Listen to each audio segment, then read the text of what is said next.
അംബേദ്കറിനെ അംബേദ്കർ മുന്നോട്ട് വെക്കുന്ന ജനാധിപത്യ സങ്കല്പം എന്ന് പറയുന്നത് സാഹോദര്യ ജീവിതത്തിൽ അടിസ്ഥാനപ്പെടുത്തിയിട്ടുള്ളതാണ്. ഈ സാഹോദര്യം, അതായത് അംബേദ്കർ ജനാധിപത്യത്തെ കാണുന്നത് ഒരു ഭരണകൂട രൂപമായിട്ടല്ല അദ്ദേഹം ജനാധിപത്യത്തെ കാണുന്നത്, മറിച്ച് ഒരു കോ എക്സിസ്റ്റിംഗ് ആണ്, ഒരു സംയോജിത ജീവിത രീതിയായിട്ടാണ് അദ്ദേഹം ജനാധിപത്യത്തെ കാണുന്നത്.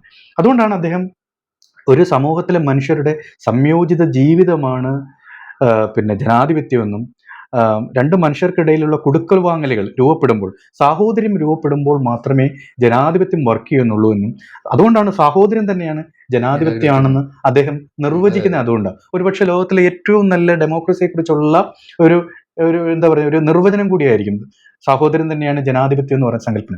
ഞാൻ പറയാം, ഹിന്ദു ഐഡിയോളജി വെച്ച്, ഹിന്ദുത്വം വെച്ചിട്ട് എങ്ങനെ സാഹോദര്യം ഇന്ത്യക്കകത്ത് സാധ്യമാവും?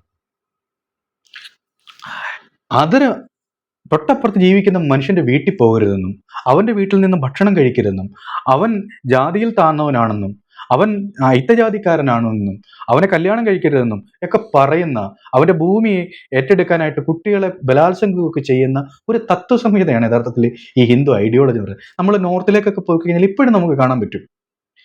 അവിടെ വലിയ രീതിയിലുള്ള സ്ത്രീകളെ ബലാത്സംഗം ചെയ്യാൻ പ്രേരിപ്പിക്കുന്നത് അവിടുത്തെ ഹിന്ദുത്വത്തിന്റെ ഭാഗമായി നിൽക്കുന്ന ആളുകളാണ്. എന്തിനാണ്?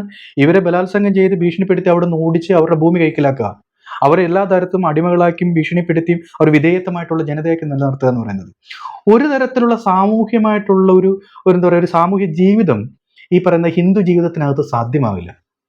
അങ്ങനെ ഹിന്ദു ജീവിതത്തിനകത്ത് ഒരു ഏകോദര സഹോദരങ്ങളാണെന്നുള്ള ഒരു സാഹോദര്യ ബോധം തോന്നാത്തിടത്തോളം കാലം ഇന്ത്യക്കകത്ത് എങ്ങനെയാണ് ഒരു ജനാധിപത്യം സാധ്യമാവുക?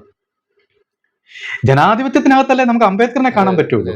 അപ്പൊ ഈ ജനാധിപത്യവും അംബേദ്കറും ഒരു സൈഡിൽ നിൽക്കുകയും വളരെ അൺഡെമോക്രാറ്റിക് ആയി നിൽക്കുന്ന, വളരെ ഇൻഇക്വാളിറ്റിയിൽ നിലനിൽക്കുന്ന, അസമത്വത്തിൽ നിലനിൽക്കുന്ന, ജനാധിപത്യ വിരുദ്ധയിൽ നിലനിൽക്കുന്ന ഹിന്ദുത്വം മറു സൈഡിലുമാണ് നിൽക്കുന്നത്. ഇത് എന്നിട്ട് നമ്മുടെ എണ്ണയും വെള്ളം പോലും പരസ്പരം ഇടകലരാൻ ഒരു കാലത്തും സാധ്യതയില്ലാത്ത ഒരു ഓപ്പോസിറ്റ് ആശയങ്ങളായിട്ടാണ് നിലനിൽക്കുന്നത്. ഇതിന് ഒരു കാലത്തും കൂടി സംയോജിക്കാൻ സാധിക്കില്ല. പിന്നീട് ഇത് കൂടി സംയോജിക്കുന്നെന്ന് പറഞ്ഞാൽ നമ്മൾ നേരത്തെ പറഞ്ഞ പോലെ ഒരു രാഷ്ട്രീയമായിട്ടുള്ള ഒരു അപ്രോപ്രിയേഷനകത്താണ് ഇതെല്ലാം ഒന്നാണെന്ന് പറയുന്ന ഒരു സംഗതി ഉണ്ടാക്കിയെടുക്കുന്നതും.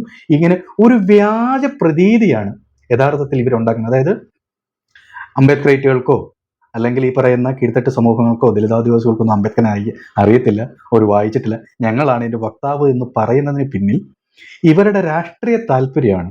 ഇവരുടെ ഹിന്ദു രാഷ്ട്ര നിർമ്മിതിക്ക് ഇന്ത്യയിലെ ബഹുഭൂരിപക്ഷം വരുന്ന, ഇന്ത്യയുടെ 80% വരുന്ന ആദിവാസികളെയും ദലിതരെയും പിന്നോക്കക്കാരെയും ഒക്കെ ആവശ്യമുണ്ട്. അതിന് അവർക്ക് ഏറ്റവും നല്ല ഇന്ധനം എന്ന് പറയുന്നത്, ഏറ്റവും നല്ല ഊർജം എന്ന് പറയുന്നത് അംബേദ്കറിനെ ഏറ്റെടുക്കുക, അദ്ദേഹത്തിന്റെ വക്താവാക്കി മാറ്റുക എന്നുള്ളതാണ്.